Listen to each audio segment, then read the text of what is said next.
દેડિયાપાડાના ધારાસભ્ય ચેતર વસાવાની ધરપકડ થઈ એમને જેલમાં લઈ જવામાં આવ્યા અને એમના વકીલ તરીકે ગોપાલ ઇટાલિયા ગયા હતા, પરંતુ ગોપાલ ઇટાલિયાને કોર્ટની અંદર જવા દેવામાં નહોતા આવ્યા. હવે એ જ બાબતે ગોપાલ ઇટાલિયા ફરી એક વખત મેદાનમાં આવ્યા છે અને નવો હુંકાર કર્યો છે. નમસ્કાર, આપ જોઈ રહ્યા છો નિર્ભય ન્યૂઝ અને હું છું આપની સાથે રિદ્ધિ. ગોપાલ ઇટાલિયાને જ્યારે જાણ થઈ કે ચેતર વસાવાને દેડિયાપાડાની અંદર જે રીતે મામલો સામે આવ્યો અને પછી એમની ધરપકડ કરવામાં આવી, જેલમાં લઈ જવામાં આવ્યા, એટલે ગોપાલ ઇટાલિયા વકીલ તરીકે ત્યાં પહોંચી ગયા અને જ્યારે તેઓ કોર્ટમાં જઈ રહ્યા હતા એમને 2 થી 3 વખત રોકવામાં આવ્યા હતા. સૌથી પહેલા તો તેઓ જ્યારે દેડિયાપાડાની અંદર પ્રવેશ કરી રહ્યા હતા, જ્યારે આદિવાસી વિસ્તારમાં પ્રવેશ કરી રહ્યા હતા ત્યારે રોકવામાં આવ્યા. એ પછી કોર્ટમાં જવા દેવામાં નહોતા આવ્યા. એ પછી ગોપાલ ઇટાલિયા આજે એક નવા ખુલાસાને લઈને સામે આવ્યા છે અને ગોપાલ ઇટાલિયાએ ગુજરાત હાઈકોર્ટ જે એડવોકેટ એસોસિએશન છે તેમની અંદર લેખિતમાં ફરિયાદ કરી છે અને ખાસ કરીને ગુજરાતના ડીજીપીને પણ તેમણે ફરિયાદ કરી છે.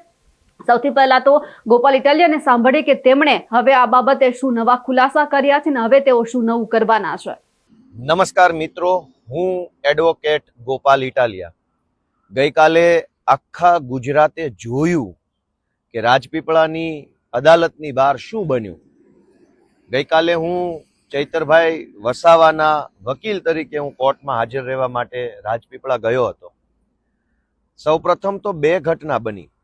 એક કે જ્યારે હું નર્મદા જિલ્લાની હદમાં પ્રવેશતો હતો ત્યારે મારી પાછળ એક કાળા કાચવાળી એક 4-વ્હીલર આવી અને મારી ગાડીની આગળ ગાડી ઊભી રાખી દીધી. અંદરથી પોલીસ ઉતર્યા અને મને કીધું કે તમને આગળ નહીં જવા દેવા માટેની સૂચના છે, એટલે હવે તમારે અહીંયા રોકાઈ જવાનું છે. મેં એમની સાથે ચર્ચા કરી કે તમે મને કેવી રીતે રોકી શકશો, હું વકીલ છું, હું યુનિફોર્મમાં છું મારા, અને મારે કોર્ટમાં મારા ક્લાયન્ટ માટે હાજરી આપવા જવાનું છે.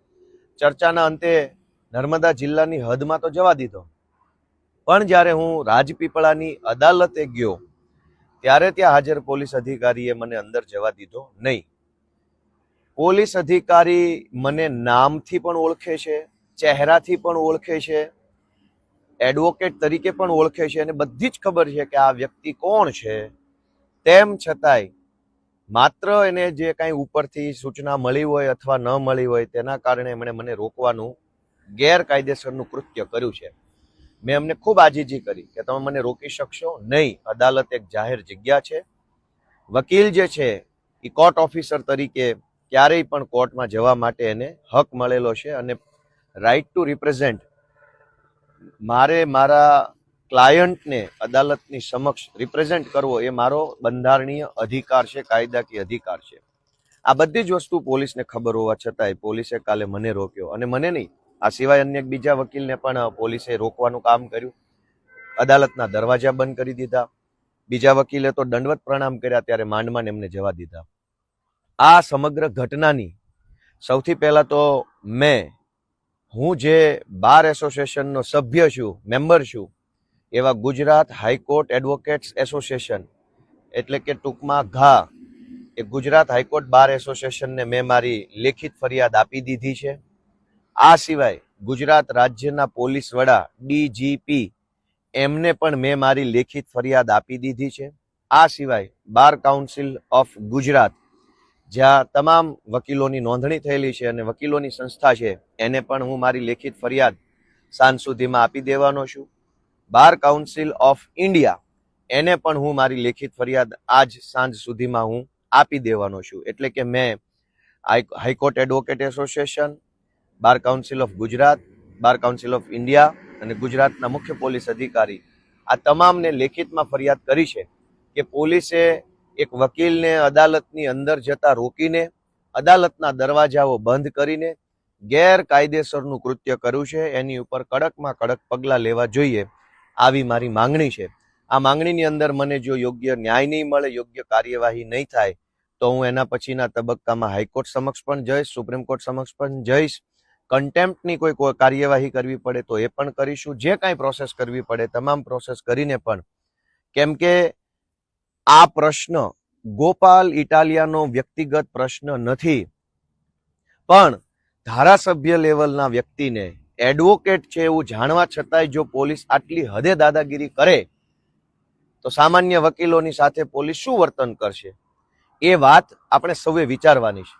હું ગુજરાતભરના તમામ તાલુકા બાર એસોસિએશન, જિલ્લા બાર એસોસિએશન, સૌને હું બે હાથ જોડીને વિનંતી કરું છું કે જો શક્ય હોય તો, આઈ રિપીટ, કે જો શક્ય હોય તો આ પ્રશ્ન ગોપાલ ઇટાલિયાનો નથી, પણ જો ગોપાલ ઇટાલિયા ધારાસભ્ય હોવા છતાંય જો એની સાથે પોલીસ આવું વર્તન, વકીલ સાથે આવું કરે, તો અન્ય વકીલો સાથે પોલીસ શું વર્તન કરશે, એ વાતની ચિંતા વ્યક્ત કરવા માટે થઈ ગુજરાતના તમામ જિલ્લાના 12 અથવા તમામ તાલુકાના 12 જે બાર એસોસિએશન, કેમ કે બારની અંદર પણ એવું બની શકે કે ઘણી વખત અલગ અલગ રાજકીય વિચારધારા સાથે જોડાયેલા વ્યક્તિઓ બારનું સંચાલન કરતા હોય છે.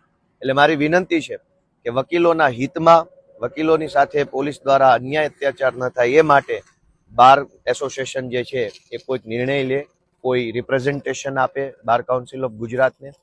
અને એક ધારાસભ્ય તરીકે હું એ વાતની પણ બાંહેધરી આપું છું કે આ ઘટનાને પણ હું વિધાનસભાની અંદર લઈ જઈશ.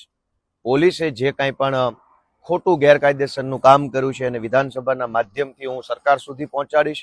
અને ભવિષ્યમાં ગુજરાતભરના વકીલોને જે સમસ્યાઓ છે, જે તકલીફો છે, વકીલોના પ્રશ્નો છે, વકીલોની પણ કોઈ રજૂઆત હશે તો વિવિધ જિલ્લા કે તાલુકા બાર એસોસિએશન સાથે સંકલન રાખી ગુજરાતના તમામ વકીલો વતી, વકીલો માટે, વકીલોના પ્રશ્નો વિધાનસભા સુધી પહોંચાડવાની પણ હું આ તબક્કે બાંહેધરી આપું છું. દોસ્તો, ગઈકાલે જે ઘટના બની છે એ સદંતર લોકશાહીનું હનન છે, સંવિધાનનું અપમાન છે.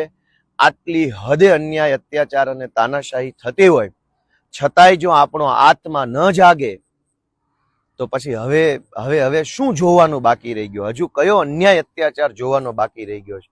મારી ગુજરાતના સૌ લોકોને, મારા વકીલ વડીલોને બે હાથ જોડીને વિનંતી છે કે પોતાનો આત્મા જગાડો. તમારા આત્માને પૂછો કે શું આ યોગ્ય છે, શું આ વ્યાજબી છે. તમારો આત્મા જાગે તો આત્માનો અવાજ સાંભળી અને ક્રાંતિની દિશામાં આગળ વધો એવી વિનંતી સાથે જય જય ગરવી ગુજરાત. અમારા અહેવાલને લઈને આપનું શું માનવું છે કમેન્ટ કરીને ચોક્કસથી જણાવજો. સાથે જ અમારી નિર્ભય ન્યૂઝ ચેનલને લાઇક, શેર અને સબસ્ક્રાઇબ કરવાનું ભૂલશો નહીં. નમસ્કાર.